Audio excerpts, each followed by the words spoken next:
es también minimizar ese clima contrario a la gestión de crisis por parte del gobierno.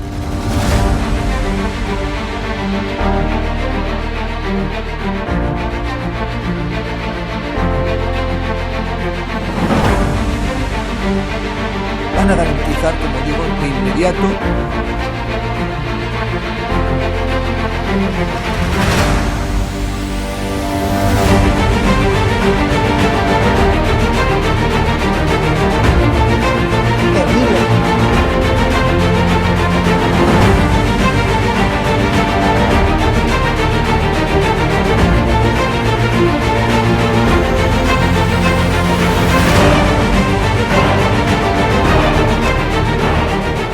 No se trata de limitar la libertad de expresión, pero sí se trata de limitar el que se puedan vehicular falsedades a través de los medios de comunicación que hoy son los periódicos, las radios, las televisiones y también las plataformas digitales.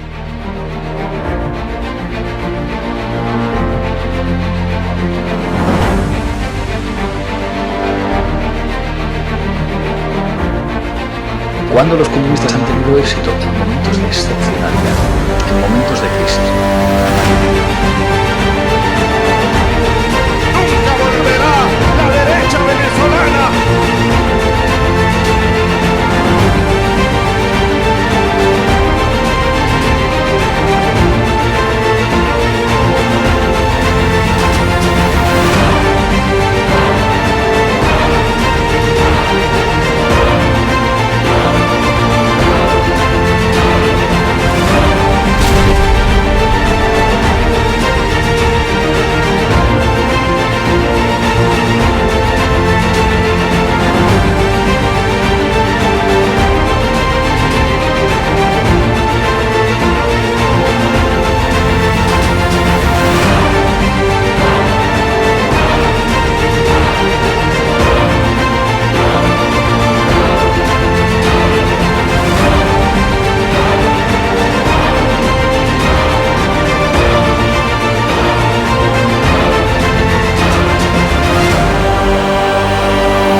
Y estado de alarma le molesta mucho a Podemos, así que seguir trabajando. Muchas gracias.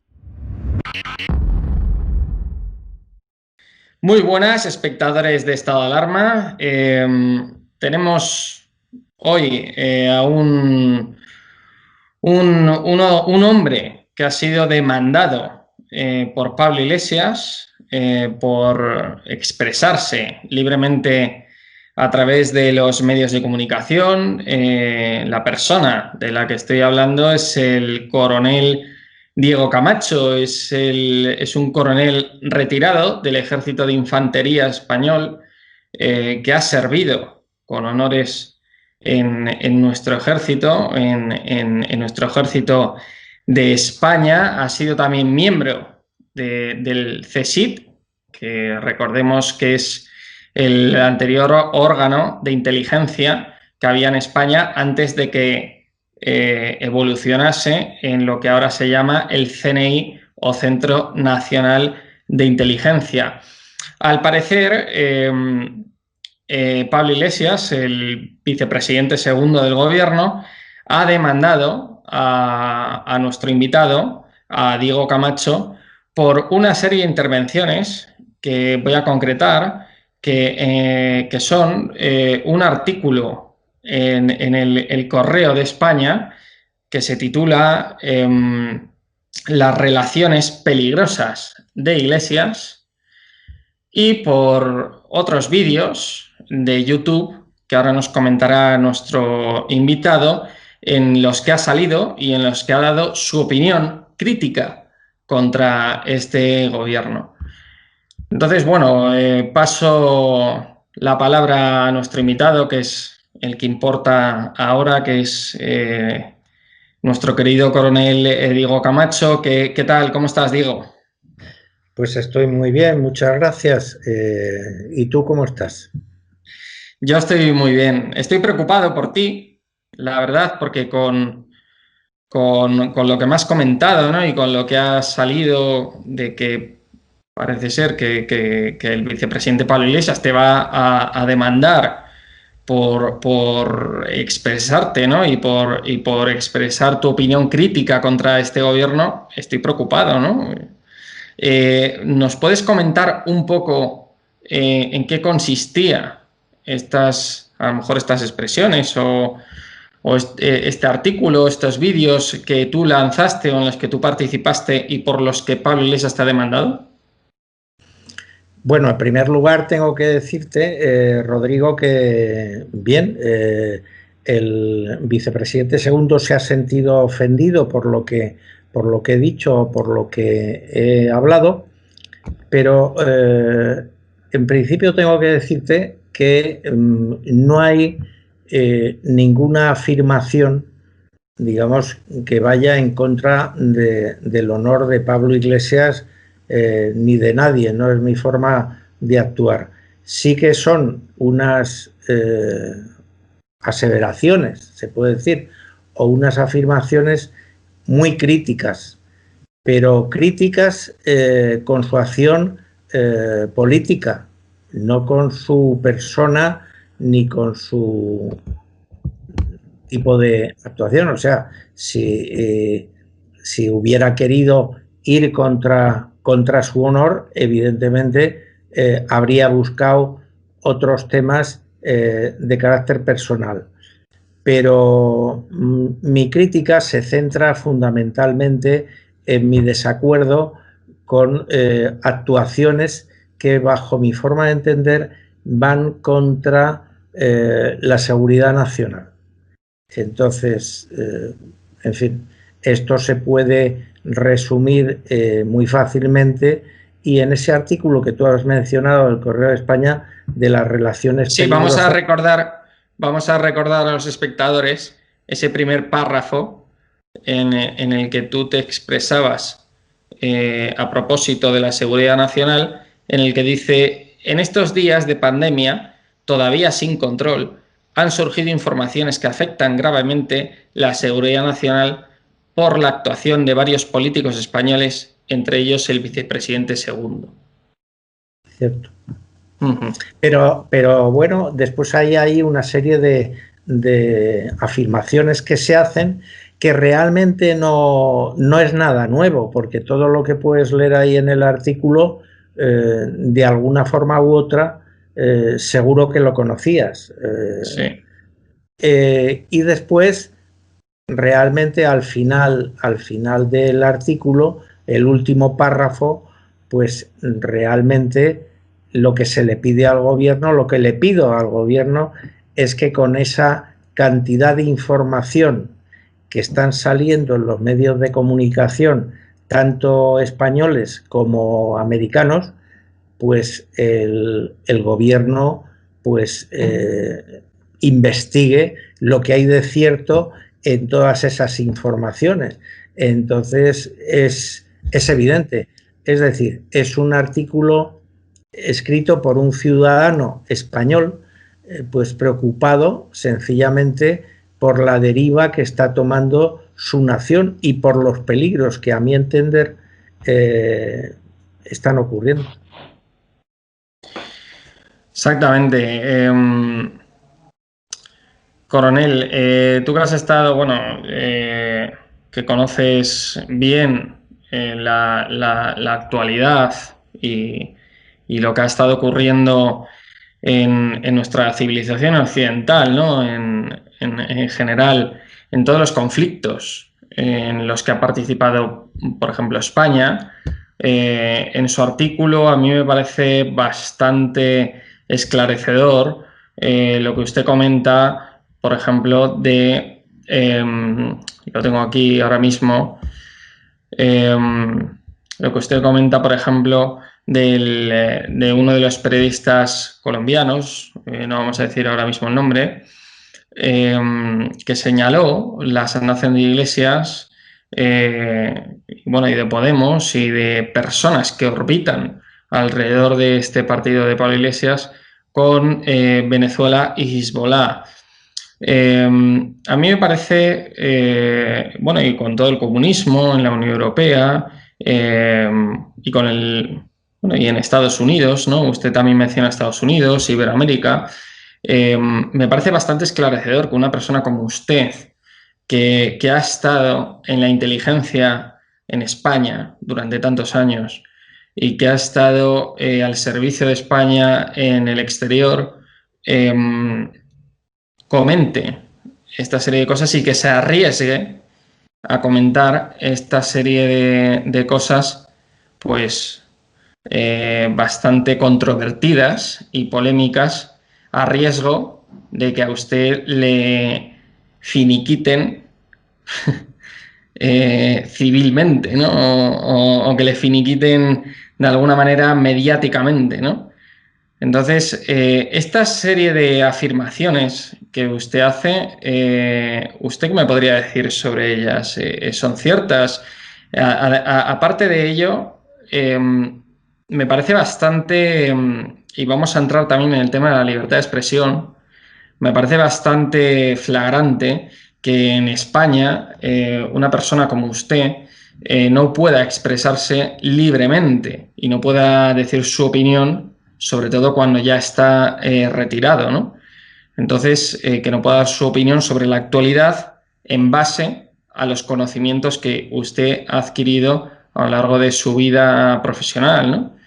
Entonces, ¿usted qué me puede decir sobre esto? Bueno, en primer lugar tengo que decirte, Rodrigo, que de momento sí que me he expresado libremente. Es decir, las consecuencias que pueda tener este artículo o mis declaraciones en televisión, eso está por ver. Hasta el momento yo lo que he escrito lo he hecho con plena libertad, con plena conciencia y bueno, me he podido manifestar. Otra cosa será lo que pueda suceder, pero bueno, eso es una cosa que está por ver. Entonces, ahora yo te tengo que decir que de momento sí me he podido expresar con entera libertad, tanto en los dos medios que actúo en televisión como en el artículo que escribí. Entonces, bueno, realmente... Pero que a usted le hayan demandado por escribir un artículo, ¿a usted qué le parece eso? Bueno, a mí me cogió por sorpresa, porque realmente, como te he dicho al principio, yo hago afirmaciones pues bastante duras, pero en el aspecto crítico a una acción política. Es decir, a mí me sorprende, por eso me sorprendió la demanda del vicepresidente segundo, porque era una crítica a su desempeño político y las consecuencias que yo veía que podían tener para nuestra nación. Entonces, vamos, me sorprendió también porque estoy acostumbrado a ver en la prensa críticas bastante más aceradas desde el punto de vista personal hacia Pablo Iglesias.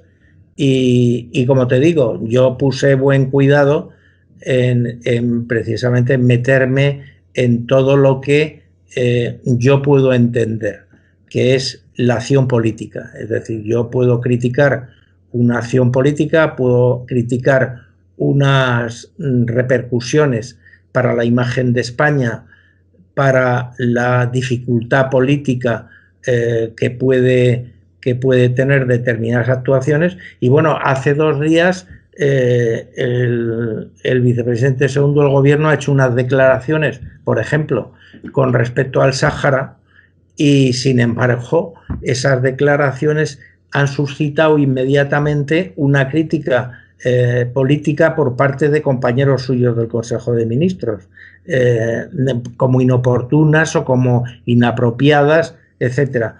Entonces, bueno, yo en ese mundo me he movido. Es evidente que yo considero que para criticar a un ministro del gobierno no necesitas ser también ministro. O sea, un ciudadano cualquiera está en su derecho de mostrar su desacuerdo, que es lo que yo he demostrado claramente con el señor Iglesias, de su desempeño en determinadas relaciones institucionales, porque no hay que olvidar que el señor Pablo Iglesias es un miembro muy importante del Consejo de Ministros. Usted, como antiguo miembro del CSIC, que es pues, el antiguo órgano de la inteligencia española, ahora mismo es el CNI, ¿qué opina de que Pablo Iglesias, que es una persona abiertamente comunista, esté dentro del control de la información en el CNI? Vamos a ver,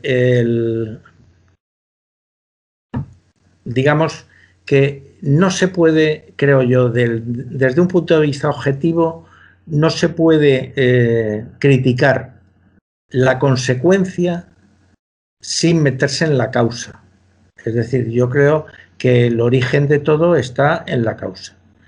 Es decir, desde el momento que el señor Pablo Iglesias es nombrado vicepresidente segundo del gobierno, tiene, digamos, toda la legitimidad de ser nombrado, como así lo ha sido, presidente de la Comisión de Inteligencia del Congreso de los Diputados o en cualquier otra misión que el Consejo de Ministros acorde.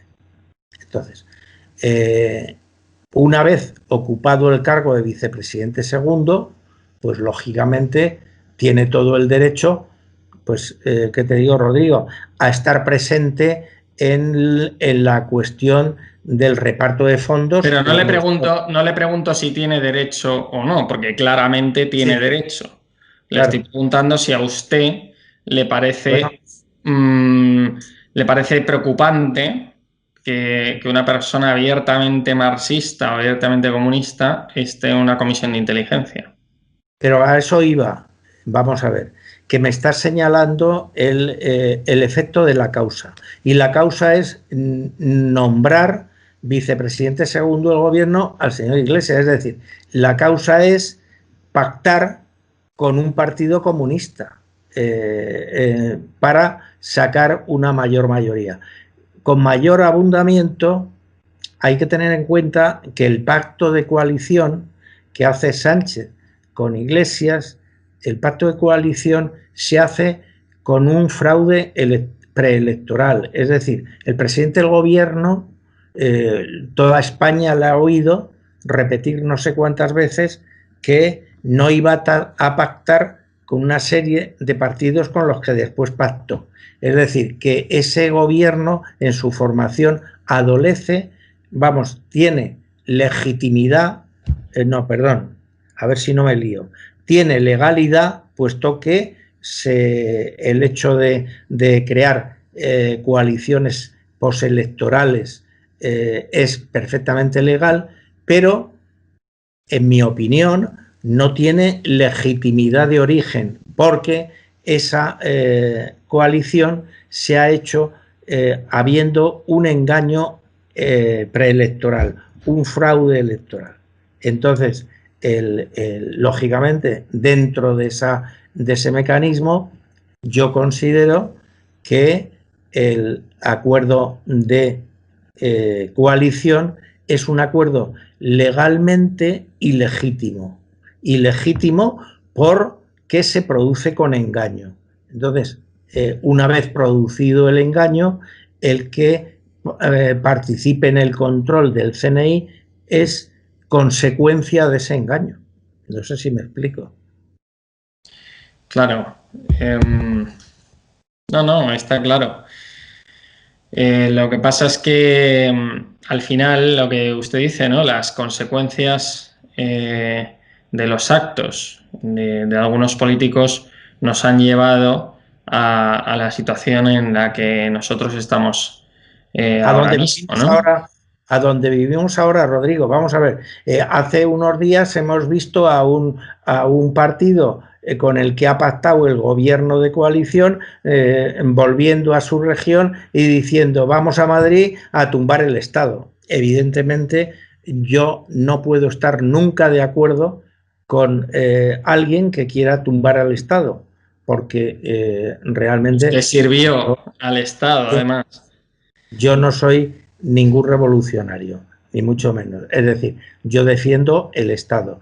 Defiendo que el Estado evidentemente debe reformarse, porque no es la misma situación la que se vive ahora en el 2021 a la que se vivía en 1976. Pero una cosa es reformar el Estado con arreglo a las leyes y otra cosa es tumbar el Estado por un proceso de carácter revolucionario, y contra eso yo desde luego no estoy en absoluto de acuerdo, porque aquí hay una cosa que hay que repetir, que es que el sistema que surge de la Constitución del año 78 es un sistema aprobado por más del 88% de los españoles de entonces, y entonces ahora no es de recibo, ni es nada legítimo, ni sería legal el que una minoría de españoles traten de cargarse una legalidad,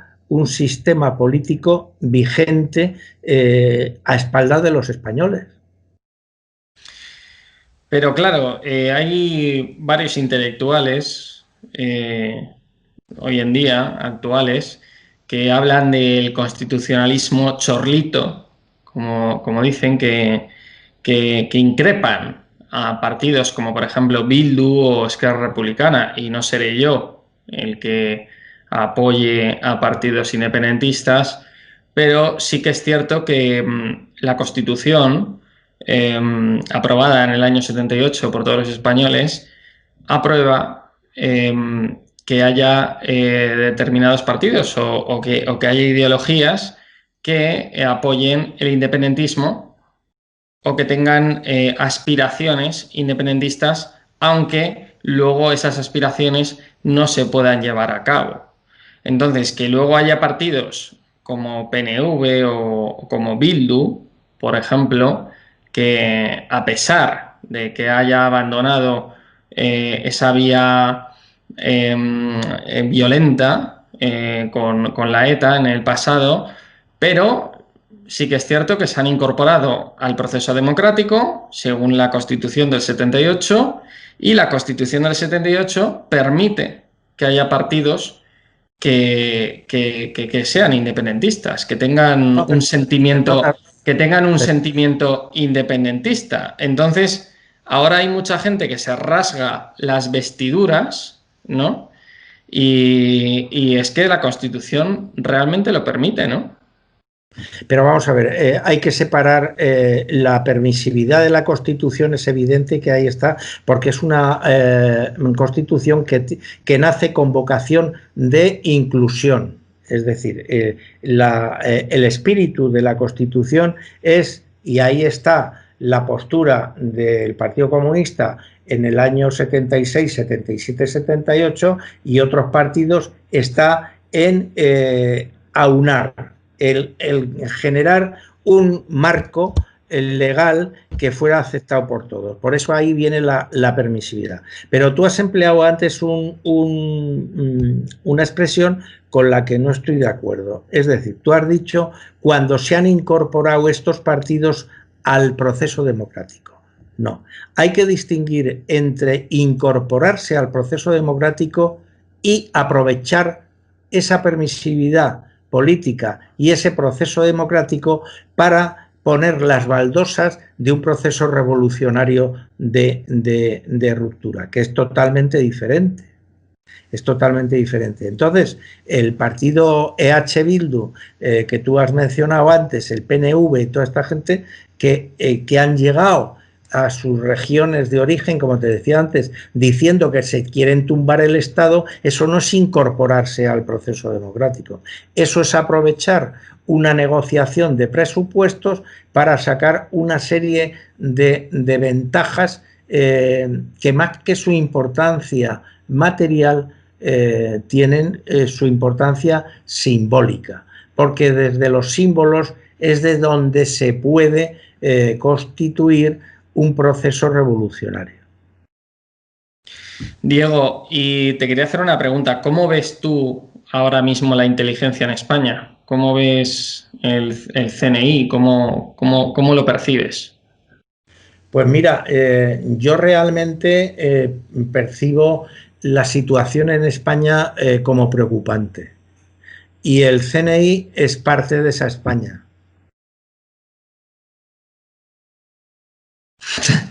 Vale, tal cual.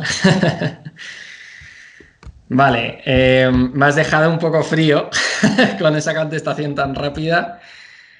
No, pero es que somos todos parte de un todo. Entonces, evidentemente, el CNI es una institución de una grandísima importancia por dos factores. Porque es la institución que maneja la mejor información disponible para España, sí, y la que maneja la mayor cantidad de fondos precisamente para desarrollar sus labores de inteligencia. Por lo tanto, el CNI es una pieza esencial en el Estado. Ahora, ese Estado, si es atacado, pues tiene que ser defendido, porque para eso están las fuerzas de seguridad, las Fuerzas Armadas y también el CNI desde el punto de vista de la inteligencia. Lo que no se puede comprender es que el CNI vaya muy bien si España va mal. Diego, y volviendo a la raíz del tema de esa demanda que te ha interpuesto Pablo Iglesias por tus intervenciones, ¿tú qué opinas de esto? O sea, del asunto tan importante hoy en día que es la libertad de expresión. Tú que serviste en épocas, a lo mejor, pues no te voy a decir menos democráticas, pero sí que es cierto que, o sea, me has dicho antes que estabas en el año 76, seguramente viviste en época de Franco, que había órganos censores, ¿no? En época de Franco, que censuraban deliberadamente a lo mejor a determinados medios de comunicación, incluso al cine, ¿no? Determinadas películas, etcétera, para mantener a la población a lo mejor de una forma inocentona. Esa vuelta a lo mejor que está haciendo el Partido Socialista con Podemos a esa censura para que la gente no se pueda expresar libremente, que yo creo que lo estoy viendo, lo estoy viendo en ti, en este tema, y lo estoy viendo en muchos otros casos, ¿no? En redes sociales y demás. ¿Tú qué opinas de esto? ¿Tú crees que hay una vuelta a ese autoritarismo censor? Vamos a ver, hay un axioma en toda facultad de ciencias políticas que dice que el poder corrompe y el poder absoluto corrompe absolutamente. Sí. Entonces, realmente el poder tiene una tendencia a la autoridad, al autoritarismo. Entonces, la diferencia de un país totalitario de un país democrático es que en un país democrático existen unos controles que evitan que el poder prevalezca sobre todo lo demás. Por eso, digamos, si tú lees a Montesquieu, verás que aparte de la división de poderes, que es la herramienta para provocar el que haya unas instituciones que controlan ese poder, es decir, que nunca un poder prevalezca sobre los demás. Entonces, claro, en el último gobierno que estamos disfrutando con el señor Sánchez, pues se ve que hay una tendencia disparada a controlar a los que deben controlar. Entonces, eso va en contra de la esencia democrática del país. Por eso, el artículo que fuera de micrófono me mencionabas antes sobre que al gobierno no le gusta la democracia, pues está basado en eso, o sea, está basado que precisamente si al gobierno le gustara la democracia, en vez de debilitar a la Fiscalía General del Estado, la hubiera reforzado. Entonces, ¿cómo refuerzas a un órgano controlador del poder? Pues dándole autonomía e independencia.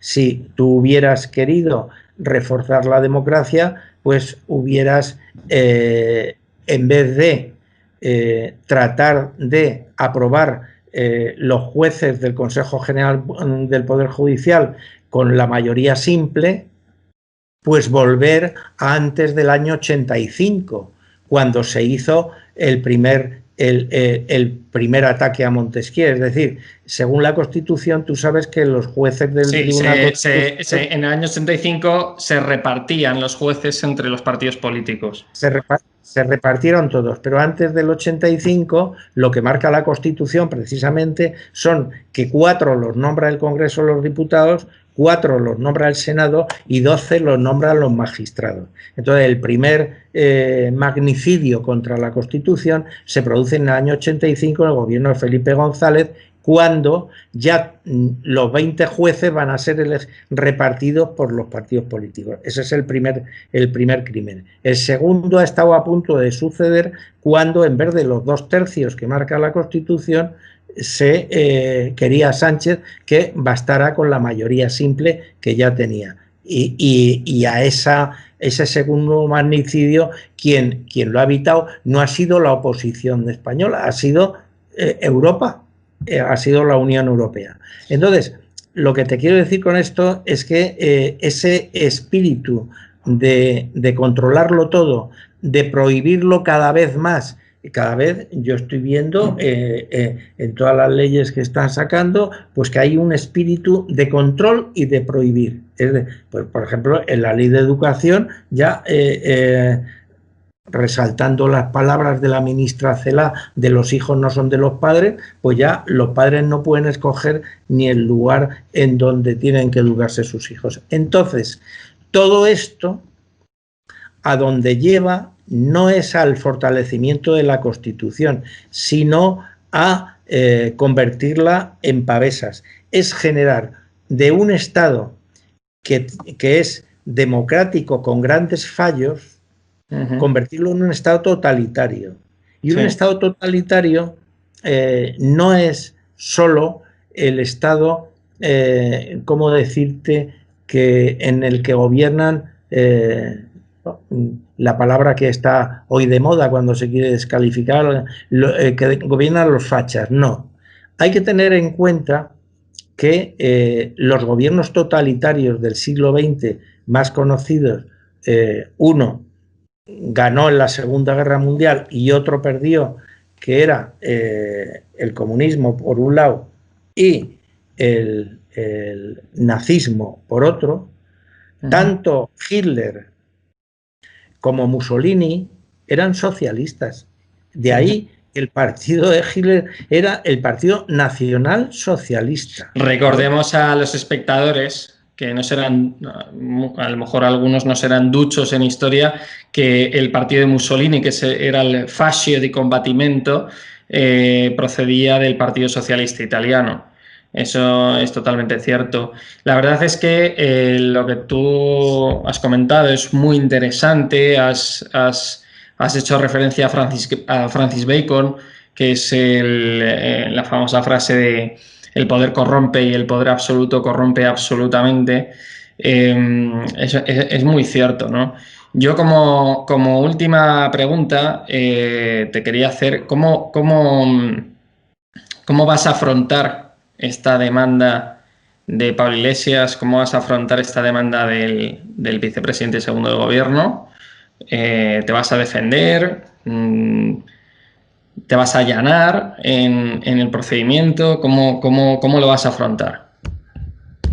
No, vamos a ver. Yo no me voy a allanar, pero no por orgullo. Es decir, si yo tuviera conciencia de haber faltado al honor del señor Sánchez, aunque no esté de acuerdo con su ideología, yo no tendría ninguna pega de pedirle disculpas. Pero yo no tengo conciencia de haberle ofendido su honor. Yo, en los 76 años que llevo viviendo, no le he faltado al honor a nadie. No voy a empezar ahora a faltarle el honor a alguien. Entonces, no. Ahora, considero un derecho mío el poder dar mi opinión sobre la acción política, no de Pablo Iglesias, sino de cualquiera. Claro. De cualquiera. Entonces, lo voy a afrontar, pues hombre, de la única forma que puedo afrontarlo, presentarme en el juzgado cuando sea convocado, exponer mis razones sencillamente y bueno, y nada más, y esperar que la Fiscalía, por una parte, defienda el principio de la legalidad y esperar del juez sencillamente que sea neutral, que sea un juez, digamos, imparcial. Que sea imparcial. Entonces, yo creo que en España últimamente se ha, dentro de este control que hablábamos antes en una pregunta anterior, en que está ejerciendo el gobierno sobre la información libre, es preocupante. Yo te recuerdo las palabras del general Santiago diciendo que estaban monitorizando las noticias que salían y que podían molestar al gobierno o algo parecido, y entonces eso es una situación preocupante.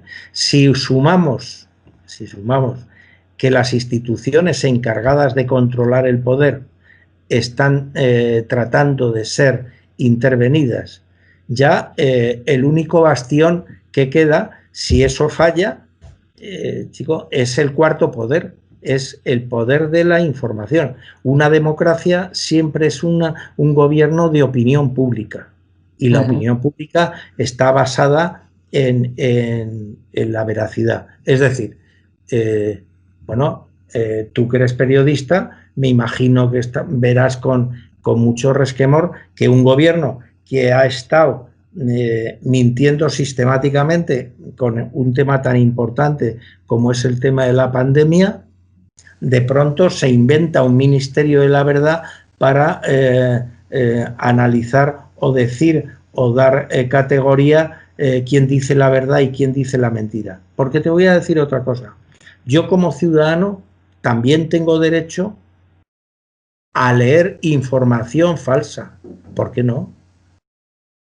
¿Quién me puede a mí quitarme el derecho a informarme como yo crea conveniente? Yo me creo conveniente informarme, y ahí no solamente entra la verdad. ¿Quién es capaz de tener la verdad al 100%? Pues es muy difícil eso. Diego, les van a quitar el trabajo a los servicios de contrainteligencia del CNI. Pues muchísimas gracias, Diego. Muchas gracias por haber aceptado nuestra invitación. La verdad es que ha sido muy interesante. Yo creo que te volveremos a invitar para que nos sigas comentando los entresijos también de la inteligencia española, aunque no sea actualmente, pero en el pasado, que yo creo que a todos los espectadores les va a interesar para hacer un contraste del pasado con el presente. Así que muchísimas gracias por habernos atendido. Y muchísimas gracias. Sí. No, gracias a ti, Rodrigo, por tu invitación. Y bueno, pues realmente en esta situación sí es importante el explicarle a este señor. Claro, el tema del honor, como sabemos, es un tema subjetivo. Y evidentemente la sensación del señor Sánchez, del señor Iglesias, pues está en su derecho de haberse sentido herido. Pero bueno, yo le pido que reflexione un poco sobre lo que he dicho y realmente verá que ahí no hay nada que vaya contra su propia estima, porque una de las cosas que a mí me sorprendió es que, hombre, la crítica es hacia la acción política. El concepto del honor es un concepto totalmente burgués, es decir, el honor para un revolucionario, como él se ha declarado en montones de ocasiones, está precisamente en ganar, en alcanzar el poder y en desarrollar la revolución.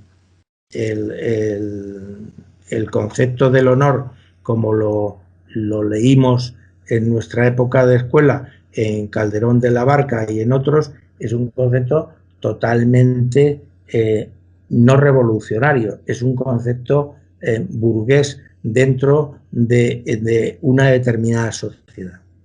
Entonces, por eso a mí me dio mucho realmente esta demanda basada en esa concepción burguesa del honor herido, ¿no? Pues te deseamos muchísima suerte, Diego. Muchas gracias por haber aceptado nuestra invitación y muchas gracias a todos los espectadores de Estado de Alarma por habernos visto. Esta ha sido una entrevista al coronel Diego Camacho, coronel del Ejército de Infantería, exagente del CSIC, antiguo CNI, que ha sido demandado por el vicepresidente Pablo Iglesias por una serie de declaraciones que ha hecho en algunos medios de comunicación, en redes sociales, con su total derecho a la libertad de expresión. Así que muchísimas gracias por habernos visto, un saludo a todos y viva España.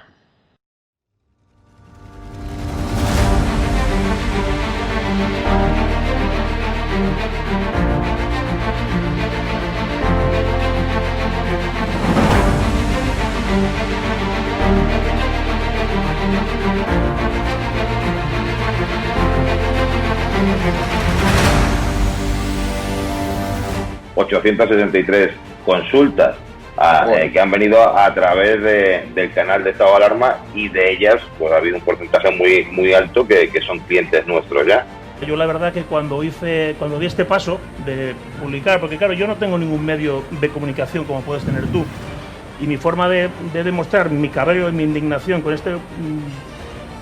Bueno, voy a intentar a ver si puedo, que yo no soy políticamente correcto. Has sentado cátedra, apoyas un proyecto por la libertad de expresión, has puesto una pancarta contra el gobierno, te va mejor que nunca a pesar de la pandemia. Don Félix Revuelta, presidente de Naturhaus, propietario también de la Unión Deportiva de Logroñés, dueño de este hotel maravilloso donde nos has alojado. Está mal que lo diga, pero desde que me hice un poco famoso por mis expresiones en contra de este gobierno socialcomunista, mi negocio ha ido para arriba.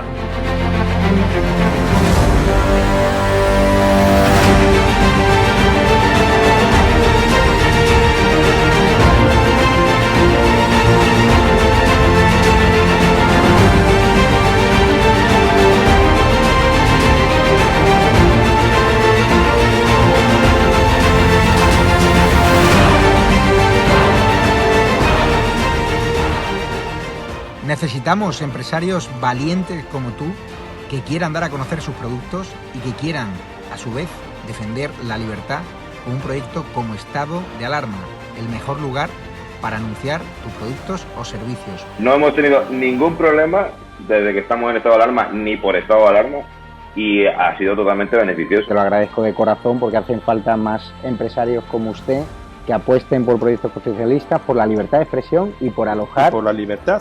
A personas con independencia de su ideología. Es que aquí puede venir quien quiera. Apóyanos porque merecerá la pena y juntos llegaremos muy lejos.